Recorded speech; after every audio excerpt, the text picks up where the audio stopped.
igeze kwa Yozefu irangije mugeraho umugambi mwiza, dore ko ngo yari umwana witonda, akajya abwira na se Yakobo amakosa abandi bakoze baragiye, ubwo we yarayirindaga, yagendaga nk'umuntu wubaha Imana, ariko akaza kongorera muzehe ati bakoze ibi, niba amanyanga bakoze baragiye intama, byageze gutya barwanye batukanye kandi mu ndangagaciro z'Abayuda bitarimo, akabyongorera muzehe aramukunda kugeza ku rwego ngo amudodereshereze ikanzu irutiye bene se, batangira kumurwanya. Yitwaga Aburahamu, nusoma neza urasanga ariko bimeze, ariko Imana ivugana nawe imwohereza i Kanani. Umva uko havuga: Uwiteka ategeka Aburahamu ati va mu gihugu cyanyu usige umuryango wanyu n'inzu ya so, ujye mu gihugu nzakwereka,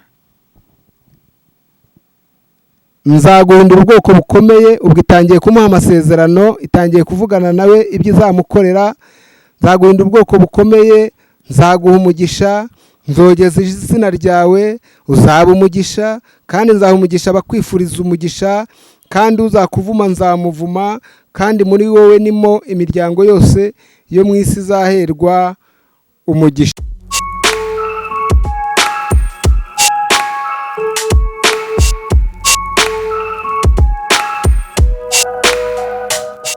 Ariko ko igihe kizagera abera tugataha, tugakorera isi rero nk'abayivamo, tugakorera ijuru nk'abaritaha. Imana iduhane umugisha. Iyi minsi ndi gufashwa n'ijambo riri ku mutima wanjye nifuzaga kubasangiza. Abantu benshi bamaze iminsi bajya impaka, numva bavuga ngo Imana ntivuga, ariko genda umugabo wo guhamya ko Imana ivuga. Imana iravuga kandi ikanasohoza, ndetse Imana ikaba n'umuhanga mu kurinda ibyo yavuze. Itandukanye n'abantu baravuga ntibamenye kurinda ibyo bavuze, amasezerano bahaye abantu bakayasohoza ibice cyangwa ntibanayasohoze. Ariko icyo nkundira Imana, iyo utavuye mu masezerano ngo ujye mu byaha, igushaka ikubure, ijambo yavuganye nawe irarisohoza byanze bikunze. Ikindi nkundira Imana yacu, ntabwo wayikangisha ngo ni muri krize runaka ngo ntisohoze ibyo yakubwiye, ntiwayibwira ngo hariho ibibazo ibi n'ibi birayitangira ntibona ukwiza gusubiza. Ijambo yavuganye nawe, nta situwasiyo n'imwe, nta kintu icyo ari cyo cyose cyabuza Imana kuza kugusubiza, ipfa kuba yaravuganye nawe. Imana idusure kandi tugire neza. Ni umugabo wo guhamya rero ko Imana ivuga. Kubibaza ku mvugo z'Imana, tugiye kwifashisha Bibiliya, dusome ijambo ry'Imana. Turasoma mu Itangiriro ibice 12 umurongo waho wa mbere kugeza ku murongo wa 4. Iyo uhasomye neza usanga Imana yaravuganye na Aburahamu. Icyo gihe yarataretswe Aburahamu, yitwaga Aburahamu. Nusoma neza urasanga ariko bimeze, ariko Imana ivugana nawe imwohereza i Kanani. Umva uko havuga: Uwiteka ategeka Aburahamu ati va mu gihugu cyanyu usige umuryango wanyu n'inzu ya so, ujye mu gihugu nzakwereka, nzaguhindura ubwoko bukomeye. Ubwo itangiye kumuha amasezerano, itangiye kuvugana nawe ibyo izamukorera. Nzaguhindura ubwoko bukomeye, nzaguha umugisha, nzogeza izina ryawe, uzaba umugisha, kandi nzaha umugisha abakwifuriza umugisha, kandi uzakuvuma nzamuvuma, kandi muri wowe nimo imiryango yose yo mu isi izaherwa umugisha. Iyi ni Imana irebye umutima wa Aburahamu. Ubuhamya bwa Aburahamu ni burebure sindi bubujyemo, ariko yavugaga ku mugabo wacuruzaga ibigirwamana witwaga Tera. Mu babicuruzaga nawe yari arimo, ariko Imana ijya kurambagiza umuntu ihera mu mutima. Iyo Imana ijya gukunda umuntu ihera mu bitekerezo byo mu mutima n'imigambi yo mu mutima. Nkiraho iyo wisuzumye dukurikije imigambi n'ibitekerezo n'intego ufite mu mutima, iyo wumvise ufite intego mbi, biragoye kuba inshuti n'Imana kereka ubanje ukihana. Iyo ufite ibyifuzo bibi mu mutima, biragoye kuba inshuti n'Imana kereka ubanje ukihana. Ariko iyo ufite intego nziza mu mutima n'ibyifuzo byiza mu mutima, Imana iragushyigikira kandi yishimira kuba inshuti nawe Imana iduhana umugisha. Aburahamu rero iramwitegereza mu ubwo bucuruzi bw'ibigirwamana, yajyaga bishotora akabihirika akabitura hasi, cyahunguka ihembe cyangwa akaboko akacyanura. Muzehe yamubwira kujya gucuruza agacuruza, ariko akabicuruza bipinga avuga ati izi nta mana, Imana bantegeka kwanura, Imana igwa zigacika akaboko, iyi nta mana irimo. Imana nyamana irebye mu mutima wa Aburahamu iranezererwa, ibona ko yakoze ubushakashatsi nyabwo, ibona ko akeneye kubona Imana nyamana igwa ntivunike, batanura imvura iguye. Irangije rero ihita imuhamagara.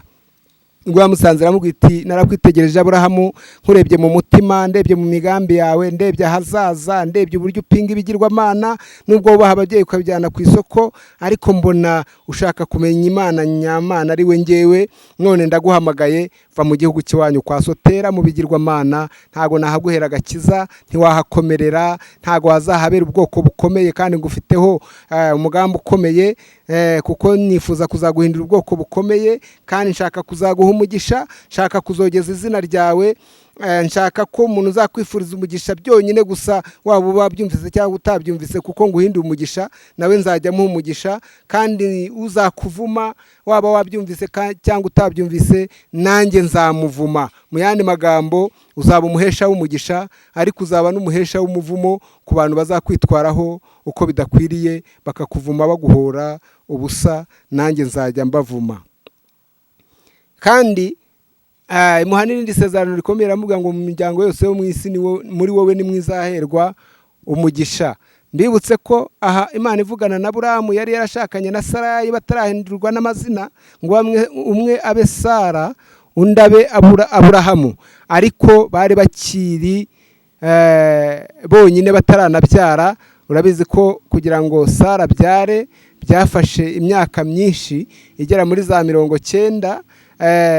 Nibuka ko Imana yajyaga ibimubwira, imubwira ko azabyara, ariko akisekera kuko yabonaga kubyara bitinze. Agera haraforusa ategeka umugabo gushaka Hagari, babyara umwana utari uw'isezerano, kugeza igihe rero Imana yisangiye Aburahamu, yisangiye Sara, iramubwira ngo noneho igihe kirageze, ugiye kubyara umwana. Araseka nyine nk'ubipinze, ariko Imana yari imaze kuvuga.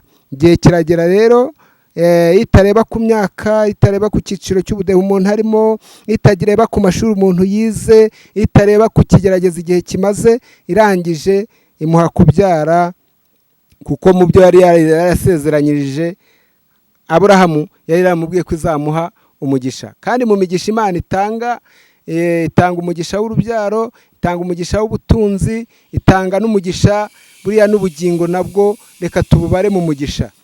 Imana ishimwe. Mu bintu yagombaga guha Aburahamu rero, yagombaga kumuha ubutunzi, ikamuha n'umugisha w'abana, ikazamuha n'ubugingo buhoraho. Irangije ibirabikoze, yihesha icyubahiro kuko ari Imana ivuga kandi ikabisohoza. Ntago ndibwirirwe mvuga byinshi, nawe ubwawe urabizi, nanjye ndabizi. Twe turi abana bakomotse kuri Aburahamu, wa wundi watinze kubyara, wa wundi Imana yabivuze kera abantu bakabipinga bakabona bitazashoboka. Mu myaka 90 iminkanyari, ibimenyetso byo kubyara k'umugore bitagihari, ariko Imana ikabikora, akabyara umwana w'umuhungu akamwita Isaka. Natwe turi abuzukuru ba Aburahamu. Imana ni muyihe icyubahiro, iravuga kandi ikanabisohoza. Ijambo ry'Imana ni ukuri, kandi Imana iyivuze iherekeza ijambo ryayo, ihabwa icyubahiro. Aburahamu imumugisha, imwemerera, imukorera byose nk'uko yari yarabimubwiye. Imana ihabwa icyubahiro. Isomye mu Itangira ibice 37, ugakomeza kugera mu bice 39, uhasanga undi mugabo wavuganye n'Imana witwa Yosefu. Ni umusore yavuganye n'Imana. Yosefu yavukaga muri bene se benshi, bari abo kwa Yakobo, ariko Imana iramurambagiza mu mutima. Nigeze ntangira mbabwira ko Imana ikunda umutima kuruta uburanga n'ibindi, ntijya ibyitaho, ariko ireba imigambi iri mu mutima, ikareba indangagaciro zo mu mutima, ikareba ibyifuzo byiza biri mu mutima, ikakurambagiza, ikagukunda. Rero iheraho ikaguha amasezerano nk'uko yayahaye Aburahamu. Igeze kwa Yosefu, irangije mugeraho umugambi mwiza, dore ko ngo yari umwana witonda, akajya abwira na se Yakobo amakosa abandi bakoze baragiye, ubwo we yarayirindaga, yagendaga nk'umuntu wubaha Imana, ariko akaza kongorera muzehe ati bakoze ibi, niba amanyanga bakoze baragiye intama, byageze gutya barwanye batukanye kandi mu ndangagaciro z'Abayuda bitarimo, akabyongorera muzehe aramukunda kugeza ku rwego ngo amudodereshereze ikanzu irutiye bene se, batangira kumurwanya. Ariko bataratangira kumurwanya akajya arota inzozi ngo imiba yabo yubamye ariko uhagaze, bari bakuru bakamenya ko bisobanuye ko azabayobora cyangwa bazamwubararira.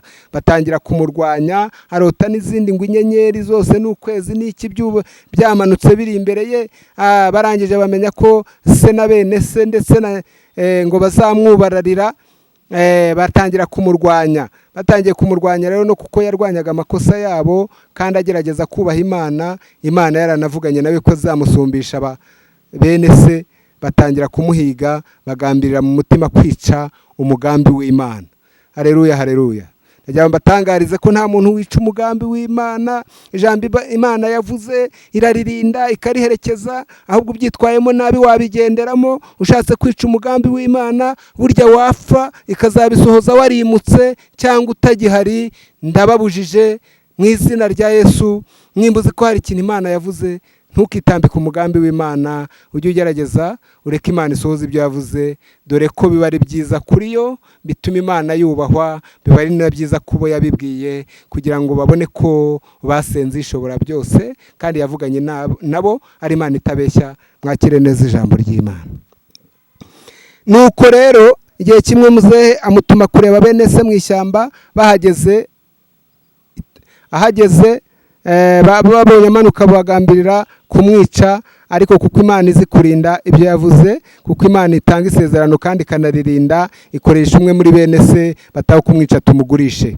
Imaze kumugurisha, bamugurisha Abishimayeli, baramujyana bamushyira Potifari. Bamugejeje kwa Potifari aramugura. Ariko Potifari akaba yagiraga umugore w'umuhehesi, arebye Yosefu kubera igikundiro cy'Imana kimuriho, ubwiza yari afite busanzwe n'ubundi bwiza bwazanwaga no kubaha Imana, aramukunda, ashaka ko baryamana, ariko agambirira mu mutima kutiyanduza, yanga gukora icyaha. Twasomye rero, uzasome 3:7 utari kugera kuri 3:9 umurongo wa 7 kugeza ku wa 9, niho yabwiye muka Potifari, aramubwira ati databuja yampaye umugisha, yangiriye icyizere, andagize ibyo atunze byose, ariko wowe nturimo kukuri umugore we, none nabasha nte gukora icyaha gikomeye gityo nkababaza Imana.